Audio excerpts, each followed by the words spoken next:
The time that I usually screw up the most in life is when I overthink something. Even after I became financially independent, it's funny how many people in my life said, you should go back and finish that degree. Just finish it. It has been so ingrained in our society that the college degree is the thing. If you're a visionary kind of person where you, in a sense, have a gift to foresee the future and cause and effect of decisions and things like that, you should use that gift. If you feel something deep down is right, go for it. Hey everyone, welcome to the Walk to Wealth podcast. If you're tuning in on YouTube or any of the podcast directories, make sure to do yourself a favor and give us a follow so you can never miss a beat. I don't want you to have FOMO. We're bringing tons of amazing guests and tons of value this entire year in the years to come. So make sure to give us a follow. Without further ado, let's get right into this interview.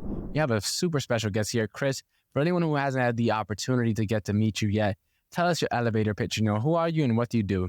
Yeah, I'm the anti-financial advisor, right? So I'm the guy that basically tell you to do the opposite of what most of those guys will tell you in media, or that person down the street that wears that suit with a too short of a tie, their belly hanging out and all that kind of crap. Yeah, that's pretty much who I am. I'm the anti-financial advisor because we teach people how to actually create passive income now.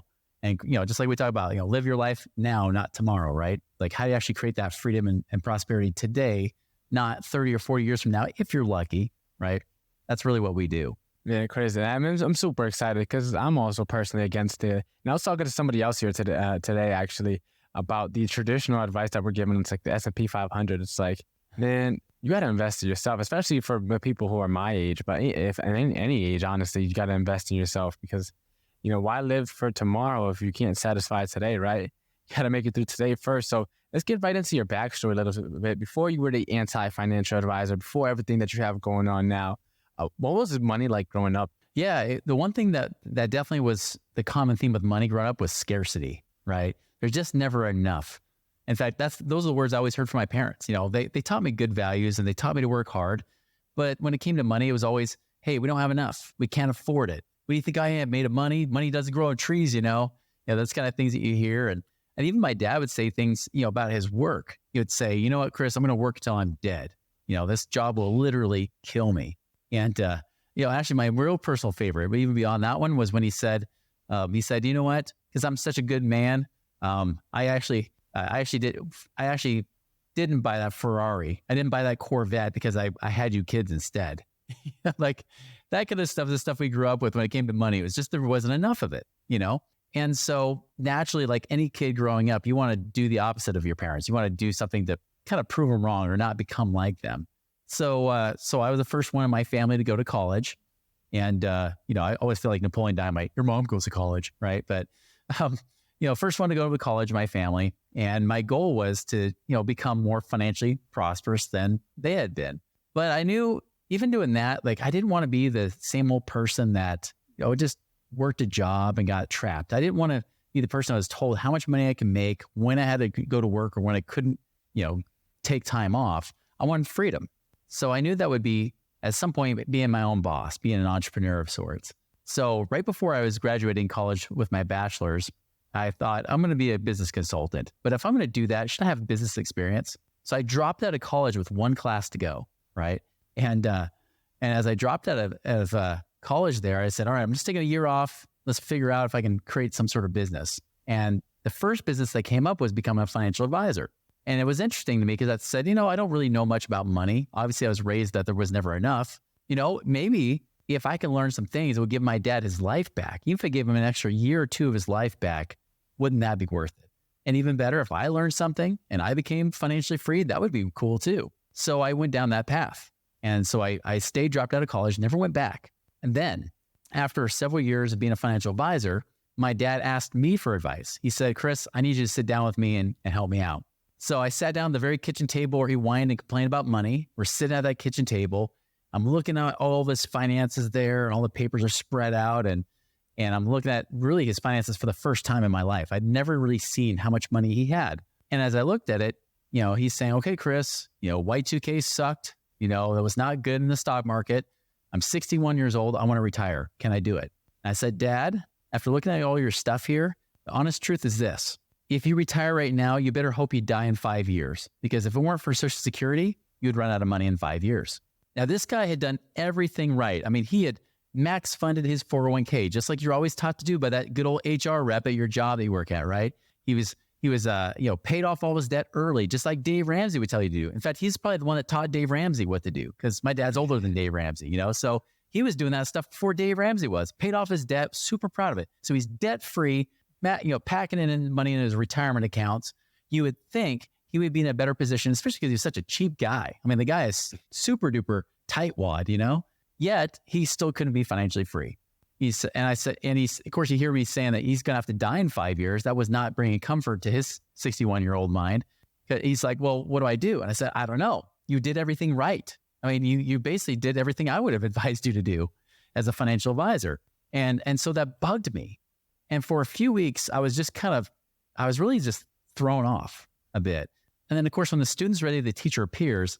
One of my friends who had actually trained to be a financial advisor left to go do real estate investing. And I decided to call him up. It was just after Christmas time. So I thought I wish him happy holidays and everything. And then I wanted to hear how he's doing. I figured he's probably broke trying to do this whole real estate thing. And he probably wants to come back to work for me again. Did not get that at all. In fact, it was the opposite. He just said, Chris, my life is awesome right now. My dad and I have partnered on some real estate deals, and we've doubled his income as a professor at the local university. I said, come on, that's too good to be true. There's no way that could ever be the case, because, I just met with your dad 4 or 5 months ago, and there's no way this guy would be making that much money. He said, well, he's doing it. And so we got this debate about what's better, stocks or real estate. And he finally stopped me. He said, Chris, how many of your clients are truly financially free where they don't worry about money? I said, not worry about money? No, let's see. There was retired doctors. None. They all worry about running out of money. Great. Good job, Chris. Way to help no one. How about this? How many of you guys as financial advisors are financially free, not off the commissions you're earning, but actually doing these investments you've been recommending? And when I thought about the guys around my office, and remember, I'm in my late 20s at this point, I'm looking at the guys in my office who've been working there since the late 1970s, right? I mean, these are the OGs here, still there, broke. And I said, none of them. I don't think any of them can retire. That is your problem, Chris. So, conversations led to another. And eventually, I realized I couldn't keep teaching this stuff anymore. I could either keep making money as a financial advisor, and there are many good-hearted financial advisors that feel trapped because they have so many clients and so much money under management that if they quit, they lose all their income streams. And so I had to make the decision. Do I cut off and lose the income streams I had, which weren't that much by that point in my life? Or do I, make this, or do I just stick, do I stick around? Do I stay or do I go? Right. And that was really the question. And so I chose the latter. I left. I said, I got to keep my integrity intact. I can't sell something that I don't believe in. So I left. I was just a mortgage broker and did that for a little while. And over the ensuing months, as I started talking, learning from my friend, doing stuff with real estate, at 28 years old, almost 29, I was able to become financially independent where I didn't have to work anymore. And it was a crazy point of life to be in, because I'm like, wait, I thought if I was lucky, I'd be 40 years old and retired. Now I'm 28 years old. What do I do with my life? Yeah. And that's kind of what led me down the path today, where I'm teaching people how to do the same thing I did, which is get out of that rat race where you're work optional. You can keep working if you want to, but you don't have to. Yeah, no, I love your story, and I genuinely appreciate anyone that could tell a good story, and you definitely did a great job to kick us off. And so let's get into today's conversation a little bit. You have so many different amazing points that I kind of wanted to touch on and ask about. One of which that really resonated with me is the constant theme of you were faced with the traditional track, the traditional thread of information that we're all kind of given, and kind of like myself, you just decided to go the other way. And that's something that not a lot of people really have the courage, the willpower to do so. And you've been able to do so. And it ended up leading you to a spot that you might have not have ever realized that you would come to, especially this early on in your life. And I wanted to ask you, my first question really is, what was it like knowing that your end goal wasn't as clearly defined as it would be if you had stayed on the traditional track? What allowed you to keep on pushing forward when the horizon may be a little, foggy or maybe a little misty? You might not be able to see clearly to the other end of the thing, the other side of the fence. What was that like navigating your life? You mean like right after I quit? Yeah, just at any of those points where you decided like dropping out, deciding to quit your job when you just decided to go the other way, to the untraditional track. So like, what was it like? What keeps you going when you're, on this track of like going the road less traveled by, right? As the poem says. That's true. I guess I didn't think about that even like when it was only supposed to be a 1-year sabbatical I took from college, and it was primarily because I just felt burnt out. And I thought, well, let's add to my resume, but just not just having a degree, but having experience too. So I thought that would also help improve my odds at getting my MBA and coming out of college. So I guess to me, it just made logical sense in that sense. But a lot of what directed my life is I just have this gut feeling, right? I just use my intuition. The time that I usually screw up the most in life is when I overthink something, right? When I try to think almost too logically about it. And again, I like to think logically, but if I think too logically about something and feel differently inside, so where that, especially when that feeling defies logic, like, quitting being a financial advisor, for example, when I'd invested 4 years in becoming one, that one was hard. It took me a couple months to make the leap, but it's one of those things that just, I can't, I have to feel like I live like a life full of integrity. I got to practice what I preach, right? I think that's the common theme. Like even when I dropped out of college, if I'm going to become a business consultant, should I practice what I preach? Shouldn't I have real business experience, before I just tell people in their own business what they should be doing just because I got a degree at a dumb college by a bunch of professors who never had a business before, right? Like to me, real life experience always meant more. I mean, that's something I picked up from my dad because he was always about like getting life experience, So for me, that kind of evolved into life experience, integrity, preaching, practicing what you preach, but then also preaching what you've practiced, that kind of thing. I think that's the important thing that's kind of been the common theme in my life. And so let me ask you another question that really intrigued me. And you mentioned that throughout your journey, you ended up getting to the point where now your father looked up to you for advice. A lot of the times our crutches, our anchors, the things that are weighing us down and holding us back are the people that are usually in our most closest circle, in our innermost circle.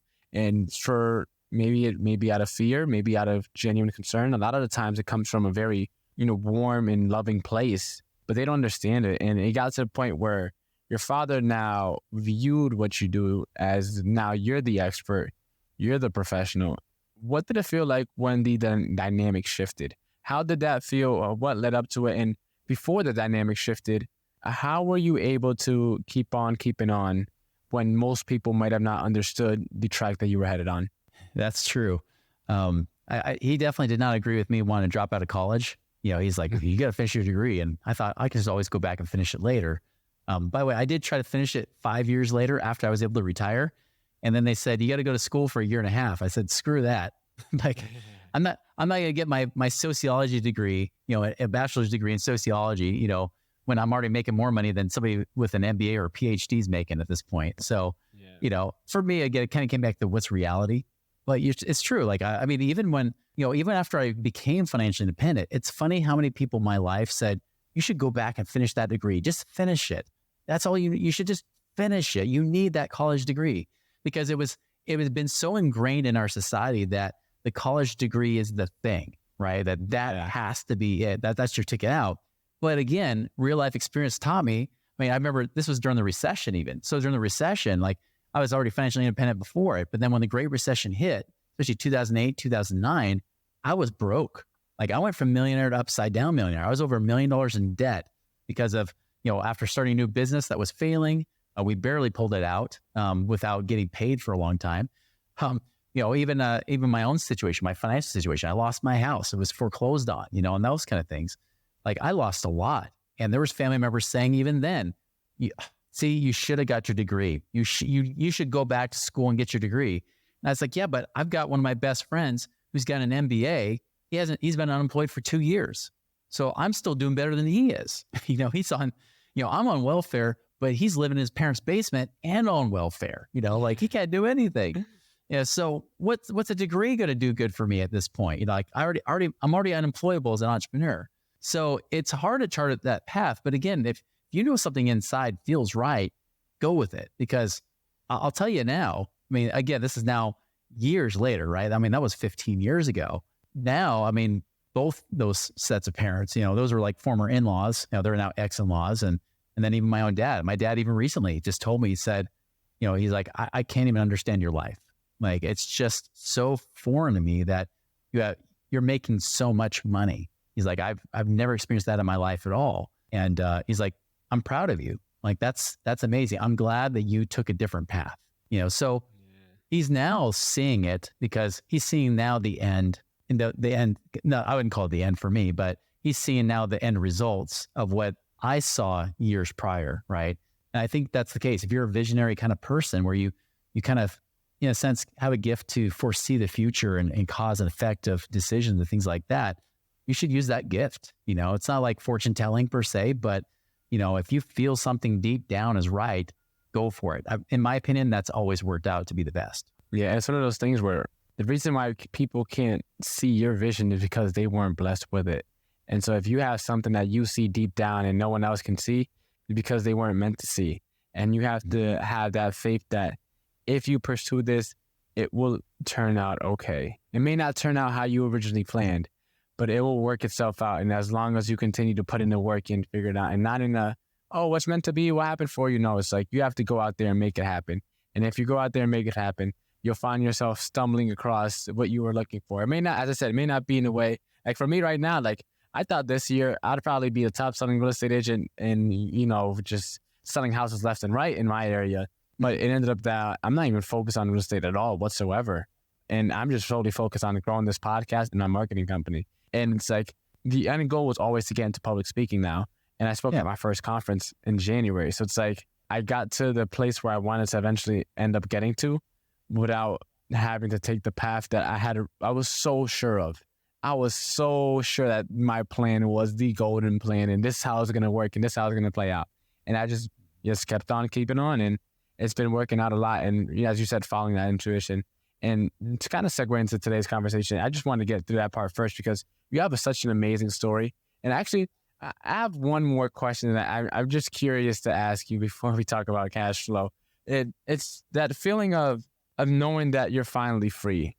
I'm genuinely curious, like, what does that feel like? It's a good question because, now I've become accustomed to it, but yeah, it's different in a sense. Cause I know like when I'm with other family members or whatever, like, it's not like I don't look at prices of things, but I remember like when I was paycheck to paycheck or even worse than paycheck to paycheck, right? Where there was too much month at the end of my money, like you go to a restaurant and you're like, okay, I'm getting chicken again because chicken's the cheapest thing on this menu. Or nowadays it almost be like vegan because now sometimes the vegan menu is almost cheaper than any menu with any kind of meat on it, right? So I'd be like, if I had to go out to eat, if it was on those rare occasions, I'd be like, I'm getting this, like I'm just getting this, $10 plate, or whatever it might be, or, $15 plate, depending on the restaurant. Right.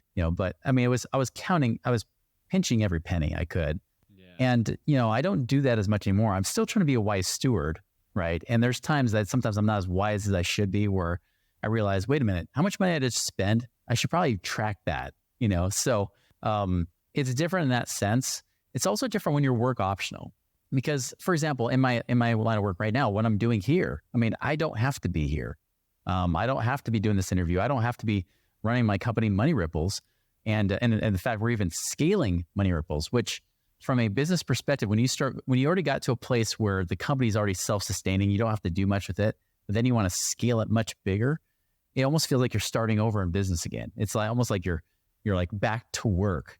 And so, my wife, who I've been married to now for 6 years, she's like, you're working more hours than you ever have. You're almost full time, almost, you're like working at least, sometimes 30, 40 hours a week, some weeks, and other weeks, 10 or 20. Like that's pretty excessive, don't you think? Because when we first got married, I was working 5 or 10 hours a week with a self-sustaining business, and that's the thing is that, I mean, one is when you become work optional, in that sense where you could just quit and retire or do whatever, the thing you have to ask yourself is, what would I do at that point? With me, I can't just quit. I can't just not work. I can't just not do anything. It's actually depressing. I did that after we first got married. I was at the point where I was financially independent for the second time. I was 39 years old, was able to get out of that rat race again, even after going over $1 million in debt, was able to get to the point where, again, I had enough passive income streams coming in that I could quit my business. And at that point, we took a few months off. I went to travel to California and stay there for a few months and then realized, like, you know what? I hate this. Like, I'm losing that fire, that fire for life, that purpose, that meaning. And I truly believe that we're all given time on this planet, that we all have these God-given abilities and talents and circumstances, and we're meant to use it. It's like Spider-Man. With great power comes great responsibility, right? Same thing. And so for me, like I felt a duty that, I could just live quietly and just enjoy my time with my family and just keep making money on my investments and such. But I just knew that I had something there. I have a gift to teach. Why not use that gift and use the money that I'm making to put it right back out to create a bigger megaphone?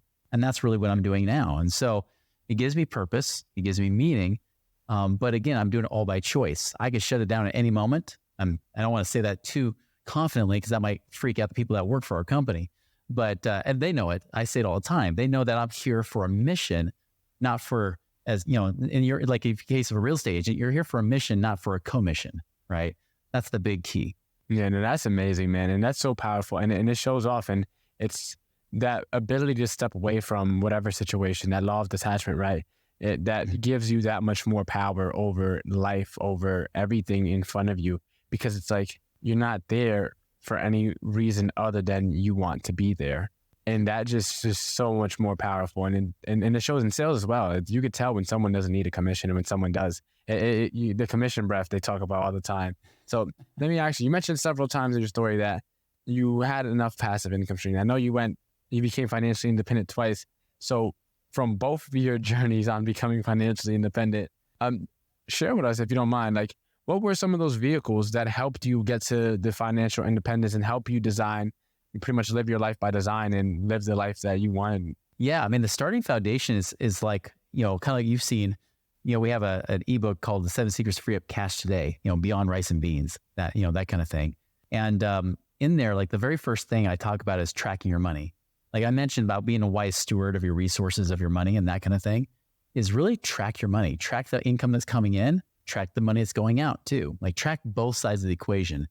People that are in scarcity drives away money. Just so you know, you can never become financially free in scarcity.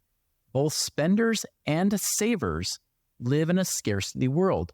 Neither of them can ever become financially free. Let me repeat, spenders and savers can never become financially free. It's always taught to us by financial advisors and the media that savers are the winners, right? I mean, heck, even Dave Ramsey comes out and saying like, debt is dumb, and savers the winners, right? But I'm telling you, the poster children for Dave Ramsey end up coming to us saying, we just got debt free. We have all this money we saved up in crappy mutual funds that lose money like 20% last year in the market. What do we do? Because we're not financially free. Dave lied to us. Great, we can help you with that. And then they turn around, they become financially free, right? That's the kind of difference. And so savers and spenders don't become free because spenders, it's always easy come, easy go. They keep making more money. So they focus on income, but ignore the money they're spending. The reverse is true of savers. And this is the deception. Savers, yes, they hyper-focus on what they spend, but they kind of ignore the money they make. They don't really increase that side of the equation because you can only do one of two things, increase income or decrease expenses. You can only decrease expenses so far before you're living in a cardboard box. And I don't recommend that, right?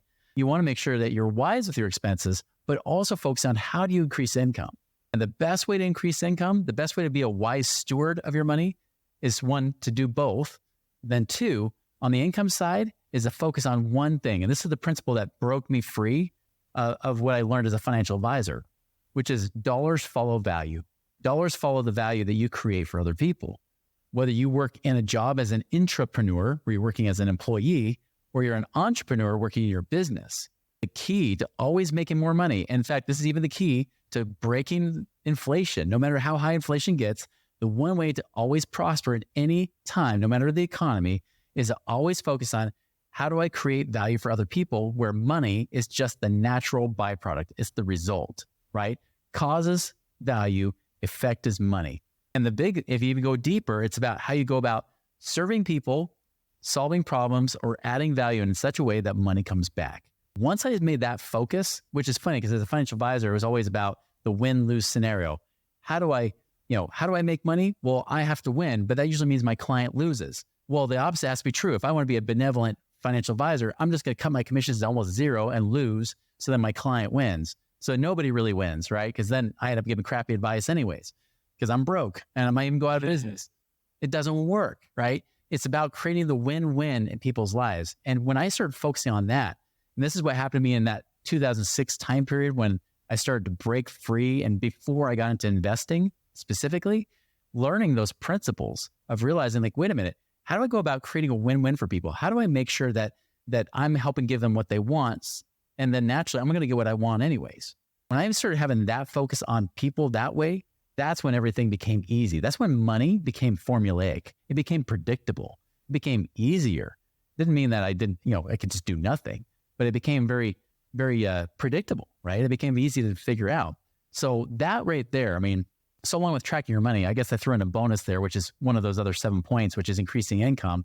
That really is a secret. Even when Warren Buffett says, increase your skills, that's what he's really saying is increase your skills so you're more valuable in the marketplace. Whether you work as an employee or you work as a business owner, increasing your skills and your ability to provide value for other people is the only way, the safest way to be able to make the most return on your money. So if you're just starting out, especially, don't even worry about investing. Because if you don't have at least, in my opinion, if you don't have at least $100,000, $200,000 to invest, don't even worry about it. Just focus on building up that cash, creating more value, increasing your income, because that velocity of money from that income that you're generating is that engine that will feed the money to go to create passive investments and passive income. Yeah, it's what it is, focus on one course until success, right? Focus. Yeah, is the acronym. And let me ask you, because a lot of people hear this advice, it's, oh man, I got like 7 streams of income and they're getting like $10 from each stream. And it's like, yeah, you got 7 streams of income is all right, but none of them is really making you financially independent at all whatsoever.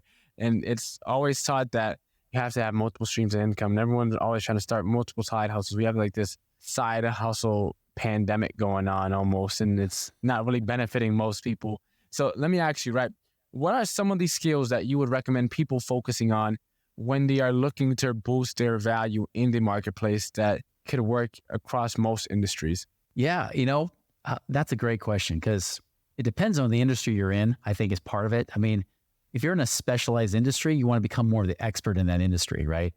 But that being said, just being the best doesn't mean that you'll be the one that gets paid the most. I learned from a coach early on. He was a marketing coach. And he said, you're never in that business, right? Like, for example, I'm in the financial business. He's like, you're not in the financial business. He said, you're in the business of marketing that financial business. Just like you as a real estate agent. You're not a real estate agent. You're in the business of marketing the real estate agency, right? That's really what you are.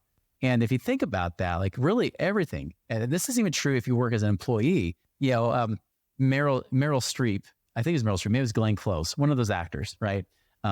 They said that when they got into Hollywood, they thought it'd be like college, like whoever's the best thespian, those are the ones that end up making it big in Hollywood. But what she found out was more like high school. It's a popularity contest, right?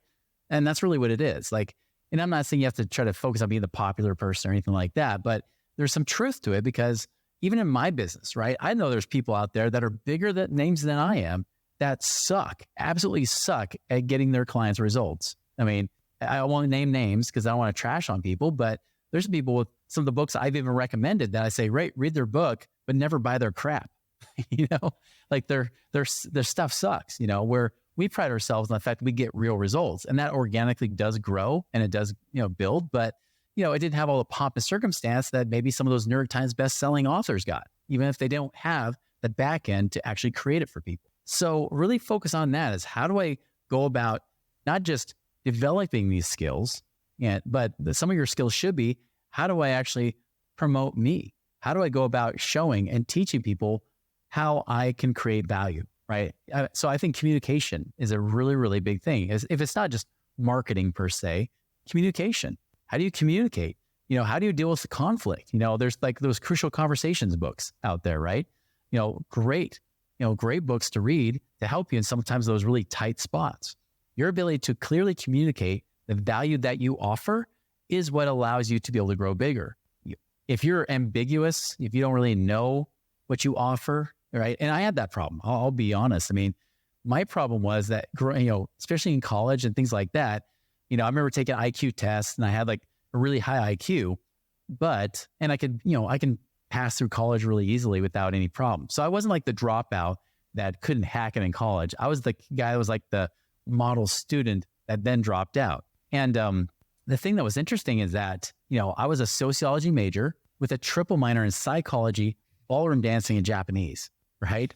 And people were like, what the heck? But that's the thing. I was kind of this Renaissance man where I was good at a lot of things. Even in high school, I hated it because I had above average GPA, but not high enough to get a scholarship. I was above average athlete, but not high enough to get a scholarship. I was like the guy that was always overlooked, I was always like just good at a lot of things. Well, that sucks if you're trying to become specialized. But in business, that's a gift, right? Because now being, I don't have to be the best at everything because I can hire the best people. But being good at a lot of things allows me to be very versatile and allows me to adjust and flow. So I guess coming back to your original question of, what someone would learn or invest in, I guess we'd go back to my story, which is invest in what you're already good at. Don't focus just on your weaknesses, but focus more on what you're gifted at already, your strengths. Invest more heavily there. And then your ability to communicate that to other people or show or illustrate that value is what's going to take off. And that's what's helped me be successful in business and in life in general. Yeah, no, that is such solid advice, because everyone always hear the saying, right? A jack of all trades is the master of none. And they forget the full quote. It ends off by saying, but still better than a master of one. And when you, as you said, in business, right, it comes into so many places, because if you don't know how to do at least a slight, understanding of the marketing or the sales or the, the finances or the research or whatever it may be, and when you do go to eventually hire out, and any good entrepreneur knows that it doesn't matter if you want to scale to 100 million or trillion or whatever, or you just want to have a small business that takes care of your family and your loved ones, you're going to have to hire out, right? Eventually, if you want to build a sustainable business and a sustainable life, right, you're going to have to hire out somebody, whether that's a VA, whatever it may be. And if you don't know what you're hiring out for, you could get taken advantage of very easily. You can be overcharged very easily. You could have someone actually providing you bad work, and you may think it's good work because it's better than what you could provide. But in the actual reality, compared to what the marketplace offers, is not good. It was like knowing that, being able to dabble in different things, give you that kind of well-roundedness that you need to just be, give you an edge as an entrepreneur and as a business owner. And it's something that very similar. Like for me, I always was very good in school, and sports-wise, I was also very good. Wasn't D1 talent. I wasn't a D1 prospect. Mm-hmm. I think I could ball with a couple D1 cats, honestly. If you ask anybody, they might say otherwise, but I think I could genuinely ball with some D1 cats, honestly. But I went to college, I had a 3.78, similar to you. I was always good in school, and I wasn't minoring as many things, honestly. But while I was in school, it was like, all right, I'm good at a bunch of different things, and just figuring out like, all right, how did this apply to anything? And it didn't make sense until I got into entrepreneurship. And it's like, oh, I got all these unique perspectives, so that when you are trying to run a business or something like that, your value just becomes so much higher because you have this unique perspective. So no one can really compare you to anyone else because you're bringing someone that no one else is offering. And because as you have those diverse flavors kicking in from all these different areas and things like that, I kind of wanted to ask you, right? So you focus on your skills, right? You focus on tracking what's coming in, what's going out. What are some of the other tips that you leverage to help you, again, become financially independent? Because, with those two, they could easily go out and make a ton of money, right? You're just tracking what comes in, what comes out, and being a good steward, and then honing down your skills. What are some other tips that you could advise, like, young people like us to figure out so that we can have it easier than maybe what you had to go through? Yeah, learn about money, right? We're talking about money already, but it really is about that. And not to be self-serving, because there's lots of different places you go to learn about money. Like books like Rich Dad Poor Dad is a great book, by Robert Kiyosaki. That's always a great one to learn and kind of open and expand your mind to look at things differently. Don't buy their crap, but it's good. It's a good concept, right? But I'll tell you, like for example, with me, like I was trained as a financial advisor. I was thinking I was getting good training, but in reality, it was just the same old crap that my dad taught me, which got him his results. It's the same stuff that you hear in the media, you hear from everybody, even your well-intentioned family members or friends. They're all telling you the same thing. They're telling you, pay off your debt. They're telling you to save early and save as much as you can and have it taken out of your paycheck, put into your 401k plan and save it up until you're 60 plus years old. And then you should have something that should make you a multimillionaire. The reality is people aren't becoming multimillionaires with their 401ks. The average 65-year-old today has about $250,000 in there. And I'm saying average, I really mean like it's literally the average, the mean, like there's the mean, right? The average, and then there's the median person, the middle person. The middle person only got about 85,000 in their 401k. If you live on not the 4% they talk about, ignore the whole FIRE movement that's going on, the financially independent, retire early. Those guys are full of crap, okay? Good concept, but they teach bad advice because they're telling you, well, just build up as much as you can in your mutual funds, your savings and retirement accounts, and then you can live on 4%. Just know that 20 years ago, we were already proving 4% wasn't working. And that's already been proven by big banks already in the last several years saying, hey, the 4% rule is outdated. That's bad advice. If anything, at most 3%. So think about it. If you happen to be lucky enough to save up $1 million in your retirement plan, you live on 3%, that's $30,000 a year. You're living below the poverty line as a millionaire. You're a broke millionaire. And just think what $30,000 is going to be worth in 30, 40, 50 years, right? It's going to be worth nothing. So don't follow the traditional path. If you want to get the same results as every other average American today, which is broke and worries about running out of money, keep doing that path. Keep being Dave Ramsey-fied, in the sense that you think Dave Ramsey's advice of, no debt and saving up in mutual funds is going to work. It won't, because it never worked for any of my clients or clients I inherited after decades of advice. It won't work for you either. Don't keep doing the same thing over and over, expecting a different result. Instead, focus on things like alternative investments. These are things like real estate investing. I'll give you an example. I did a comparison on my podcast, right? I have the Money Ripples podcast, and on there I did a show talking about comparing the results of what I would have done in the S&P 500 versus what I would have done with my real estate property that I bought in Memphis, for example. And I bought that property. It was a 4.5 year, just time frame from when I had purchased it. And I compared that to the S&P at the same time. With the amount of money that I invested, it was about $32,000 into that property. If I put that in the S&P, I would have had a little shy of $50,000 after 4.5 years. That was before the market tanked as much as it has now. So, now it'd be less. Now it'd be like 40 some odd thousand, which isn't too shabby, right? But that $32,000 is maybe well over $100,000 in that property. Some of it in equity, but a lot of it in cash flow. Like I cash flow about $6,000 a year from that $32,000. I mean, do the math. I'm making like 18% a year, not counting tax benefits, not counting the fact that they're paying down my mortgage balance for me, which means I'm actually gaining extra equity, and not even counting any appreciation.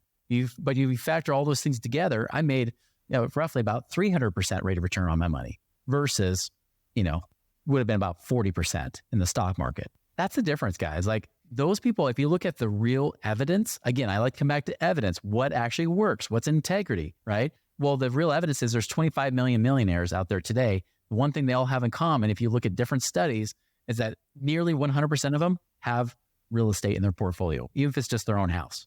But the one thing you won't see is that they all have 401ks, which isn't true, because a lot of them are business owners and a lot of them are real estate investors. If you have both, you have a much better odds of becoming a millionaire. But if you have those other alternative streams of income come in from real estate, it doesn't have to just be rentals. Don't buy the one in your backyard, for example. All my properties are outside of the state I live in because I'm in different pockets where the cash flow is better, right? I can invest anywhere in the United States. And by the way, that number, that 300%, came from a property that I don't personally manage. Like there's a property manager doing the work for me. So I'm passive. I'm actually hands off on that. Not to mention I've got oil and gas investments. I've got land that's being sold and stuff. I'm making like 48% return a year on that. I've got different investments going and doing different things, apartment buildings, all that stuff. You can invest in those things without a financial advisor. In fact, a financial advisor will never tell you to do it because they don't make commissions off of you investing in those things. They make commissions off of you putting your money in the crappy S&P 500, which is only average in the last 30 years. 7.6% is the real return of the S&P. But my properties, minimum, any of my investments are making at least about 10% a year. So, financial advisor can kiss my butt. Like I will kick his butt all day long and I'm wealthier than him. Even no matter how much money he makes in commissions, we'll still make more because my investments will actually grow while theirs don't. Yeah, no, I love that you mentioned that, man. And it's one of those things where it's And this one guy that I interviewed, he was actually my first guest that I interviewed on Riverside. His name is Sean. He worded it a lot better, but he said something along the lines of, I eat what I cook without throwing up. And pretty much what he was saying, he worded it a lot better than I did. Pretty much what he was saying is that the stuff that he preaches, that he practices, is stuff that he still does in a day-to-day, and stuff that he does and does very well, does very successfully on in a day-to-day. It's not just something he's seen on a Fire blog or seen on a Dave Ramsey podcast episode. It's like he's really living out the stuff that he talks about. And I love that you mentioned the part about real estate and business ownership. And like my 4 pillars here for this podcast is mindset, personal finance, entrepreneurship, and real estate. Because, well, I mean, for the latter two, it's like no matter who you talk to, who you go to, where you go to, what investor meetup you're at, it's like, and real estate and business ownership will always be in the conversation some way, shape, or form, and you can't get around it. So you might as well get in it. And it's one of the things that I'm looking to get into once I start growing this and start growing my marketing stuff that I got going on, because it's like, as you said, the benefits, everything. It's like, there's so much more. But for the time being, I'm investing in the S&P 500 until I get to that point and investing and growing myself and growing my skills, because there's no better return on investment than in myself, especially at this stage of my life. Chris, you dropped some amazing nuggets in this entire conversation. Where can we catch up with you at? Where can we connect with you? We wanted to find out what you got going on and learn more about, the stuff that you have up and coming. Yeah, you can always go to moneyripples.com. Our website's got lots of resources and free tools on there. You can also just check out any of our stuff on social media. We got Instagram, TikTok, even our YouTube channel. It's all at Money Ripples. So, definitely check that out. Check out our podcast, especially. Amazing. And Chris, now it's time for the famous 5 questions where we ask every single podcast guest. Question number 1, what is the most impactful lesson you've learned in life? I think that the most impactful lesson is always about service, right? Like, how do you show up serving people, helping people? Doesn't matter if I get paid or not. Like, it always comes back to whose life have you blessed? What have you done with the blessings you have? How are you blessing more lives? That's why we're called the company Money Ripples, right? It's that ripple effect you're trying to create through people's lives by prospering. And as you prosper, you help prosper more lives too. What is the most admirable trait a person can have? I would say, in my opinion, and love. I think that's the most admirable trait, is someone who has genuine, sincere love of people, and that, that service stems from that love. I mean, even being patient, right? I mean, how much, man, with all the crap you've seen in the social media and stuff, like, we need a lot more love, don't we? I mean, we got so many judgmental, like holier than thou pieces of crap out there, like make comments. And I'm sure they're good people in real life, but they obviously got anger issues. But if someone can like release that anger and just feel love for other people, I mean, man, it would be so much more fun to be in this world today, If you had to change someone's life with one book, which book do you recommend? Oh, man. Okay, we take out like the Bible, we take out like the Holy Scriptures and stuff, I'd probably say, I'm going to change. I actually had an answer and I'm going to change it. I'm actually going back to my very first personal development book that I ever read, which was called How to Win Friends and Influence People by Dale Carnegie. That was actually, it's one I haven't read for a while, but it's a good one. I think it's even better than Rich Dad, Poor Dad, because there's a lot of life application there.